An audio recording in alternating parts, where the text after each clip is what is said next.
Hello students, welcome to the lecture 4 chemistry tenth. हमने chapter 1 जो है केमिस्ट्री टेंथ का जो है वो हमने स्टार्ट कर दिया था। आज लेक्चर नंबर 4 है केमिकल इक्विलिब्रियम का। और इसमें जो है हमने केमिकल रिएक्शन और उनके जो टाइप्स हैं, रिवर्सिबल इरिवर्सिबल रिएक्शन, ये हमने पढ़े थे। आज हम जो है डायनेमिक इक्विलिब्रियम पढ़ेंगे।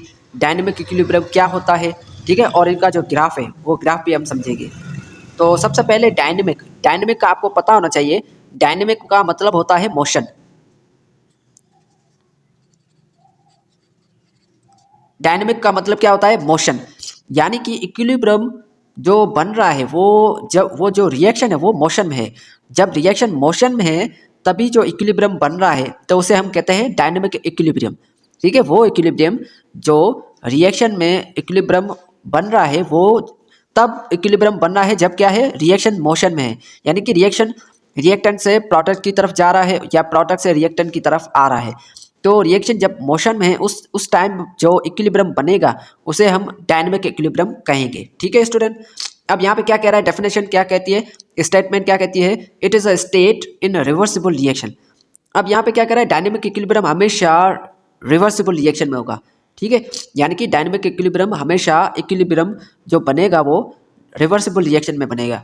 ठीक है, रिवर्सिबल रिएक्शन में हमने पहले भी पढ़ा है कि वो रिएक्शन जो रिएक्टेंट से प्रोडक्ट में जाए फिर वापस रिवर्स हो, फिर वापस फॉरवर्ड जाए फिर रिवर्स हो, तो इसको हम रिवर्सिबल रिएक्शन कहते हैं। जो रुकता नहीं, जो कभी भी रुकता नहीं, वो चलता ही जाता है।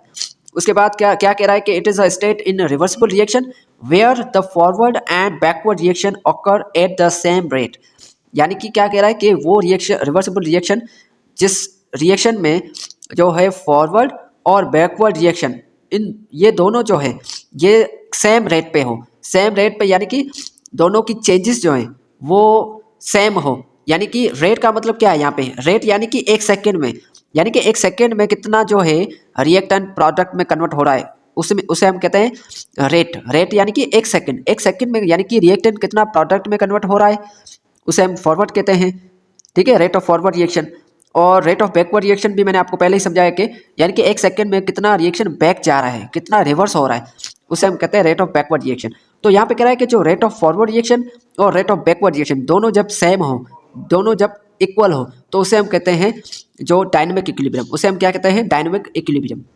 ठीक है, अब यहाँ पे क्या कह रहा है, it happens in a closed system. अब स्टूडेंट जो रिएक्शन हो रहा है वो क्लोज्ड सिस्टम में हो रहा है, यानी कि रिएक्शन जो हो रहा है वो क्लोज्ड सिस्टम में हो रहा है। सपोज यहाँ पे अगर मैं बात करूँ, यहाँ पे ये एक कंटेनर है।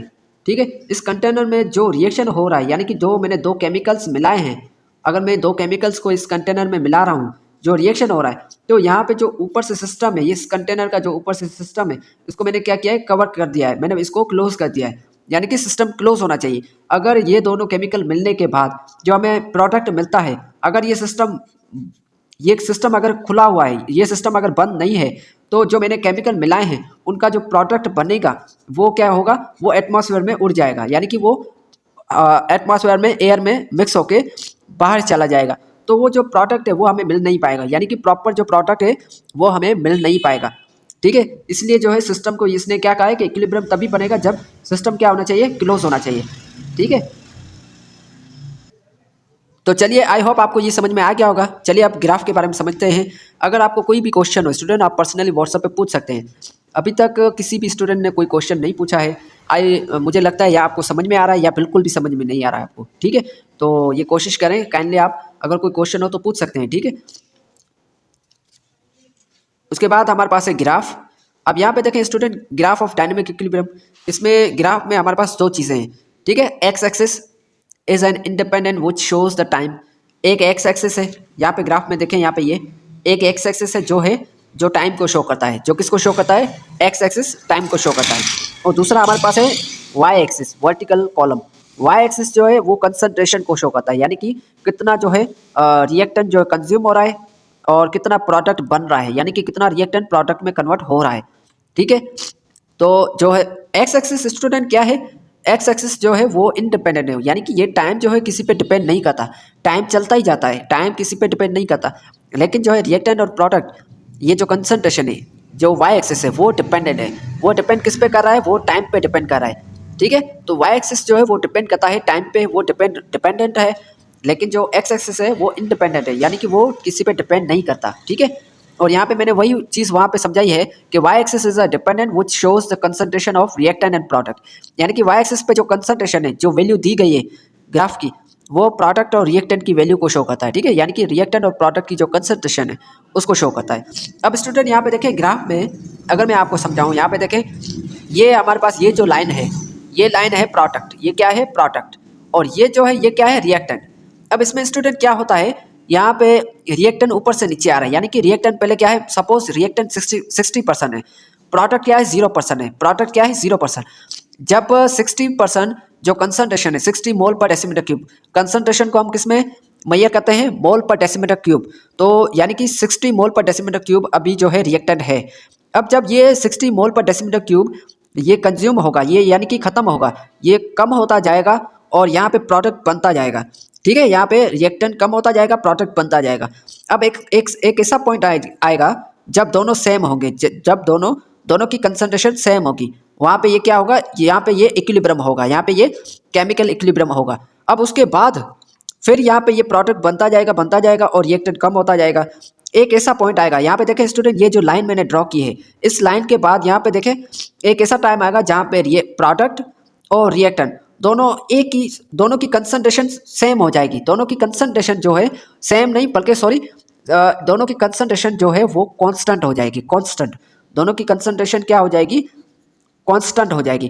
कांस्टेंट यानी कि दोनों की कंसंट्रेशन जो है वो चेंज नहीं होगी। यहाँ पे देखें ये प्रोडक्ट है, ये क्या है प्रोडक्ट की कंसंट्रेशन यहाँ पे देखें ये क्या है 50 मोल पर डेसीमीटर क्यूब, और जो रिएक्टेंट है इसकी कंसंट्रेशन क्या है यहाँ पे 20 और 30 के बीच में, यहाँ पे ये क्या है 25, यानी कि 25 मोल पर डेसीमीटर क्यूब। अब देखिए स्टूडेंट यहाँ पे अगर मैं यहाँ पे देखूँ, यहाँ पे अगर 30 पे देख, यहाँ पे सपोज यहाँ पे मैं 40 पे देखूँ, 40 पे जो है रिएक्टेंट की कंसंट्रेशन क्या है 25 और प्रोडक्ट की कंसंट्रेशन क्या है 50, और सेम अगर मैं यहाँ पे 50 पे देखूँ, 50 जब 50 मिनट्स जो है टाइम हुआ है, 50 मिनट्स पर दोनों की कंसंट्रेशन क्या है, दोनों की कंसंट्रेशन सेम ही है। यहाँ पे देखें, यहाँ पे जब 40 मिनट्स हुए थे, जब टाइम 40 मिनट हुआ था तब रिएक्टेंट की कंसंट्रेशन 25 थी, जब टाइम 50 मिनट्स हुआ तब भी कंसंट्रेशन क्या है 25, जब टाइम 60 मिनट हुआ तब भी कंसंट्रेशन क्या है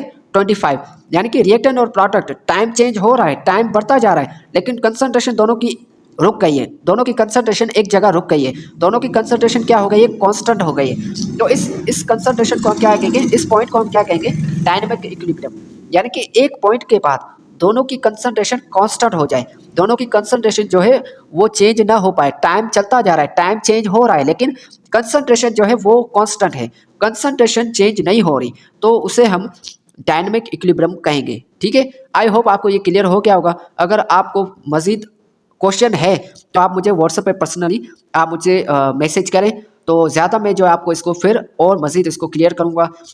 आई होप आपको ये चीज़ क्लियर हो गई होगी कि डायनेमिक इक्विलिब्रियम क्या है। रिएक्शन चलता ही जा रहा है, रिएक्शन हो रहा है, लेकिन कंसंट्रेशन जो है रिएक्टेंट और प्रोडक्ट दोनों की कांस्टेंट हो गई है, वो चेंज नहीं हो रही, इसलिए इसे हम डायनेमिक इक्विलिब्रियम कहते हैं। ठीक है, आज के लिए इतना ही, मिलते हैं नेक्स्ट वीडियो में। Thank you.